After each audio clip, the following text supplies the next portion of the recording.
મોરબી જિલ્લા કલેક્ટર સ્વપ્નિલ ખરે આજે સરકારી સિવિલ હોસ્પિટલની સરપ્રાઇઝ મુલાકાતે પહોંચ્યા હતા। તેમણે હોસ્પિટલના વિવિધ વોર્ડ, ફાયર સેફટી સિસ્ટમ, દર્દીઓ માટેની સુવિધાઓ તેમજ દવાઓના સ્ટોકનું ઝીણવટભર્યું નિરીક્ષણ કર્યું હતું। મુલાકાત દરમિયાન કલેક્ટરે હોસ્પિટલમાં દાખલ દર્દીઓ સાથે સીધી વાતચીત કરી સારવારની ગુણવત્તા, ડોક્ટરોની ઉપલબ્ધતા અને અન્ય સુવિધાઓ અંગે પ્રતિસાદ મેળવ્યો હતો।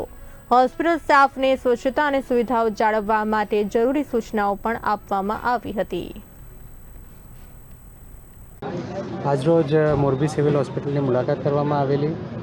જિલ્લાના વિવિધ પેશન્ટ્સ અહીંયા આવે છે અને વિવિધ સમસ્યાઓ સાથે આવે છે, એમના સાથે પણ વાર્તાલાપ કરીને એમના જે ઇશ્યુઝ છે જાણવાના પ્રયત્નો કર્યા। જે સિવિલની ટીમ છે, તમામ ડૉક્ટર્સ હોય કે નર્સિંગ સ્ટાફ હોય, બધા જ ખૂબ કન્સ્ટ્રેન્ટ્સના વચ્ચે કામ કરી રહ્યા છે। ઇન્ફ્રાસ્ટ્રક્ચરના પણ ઘણા બધા કન્સ્ટ્રેન્ટ્સ છે, છતાં એ પોતાનું બેસ્ટ આપવાના પ્રયત્નો કરી રહ્યા છે। હજુ પણ ઇમ્પ્રુવમેન્ટની અમુક જગ્યાએ આવશ્યકતાઓ છે, જેના માટે અમુક સૂચનો કરવામાં આવ્યા છે। આગામી પણ અમારી જ્યારે આરકેએસ મિટિંગ્સ થશે ત્યારે પણ આ જે ચેલેન્જીસ અને જે ઇશ્યુઝ આઈડેન્ટિફાઈ થયા છે એની પણ અમે આગામી સમયમાં ચર્ચા કરીશું। ધીમે ધીમે સર્વિસીસનું સ્તર વધે એના માટે તંત્ર દ્વારા પ્રયત્ન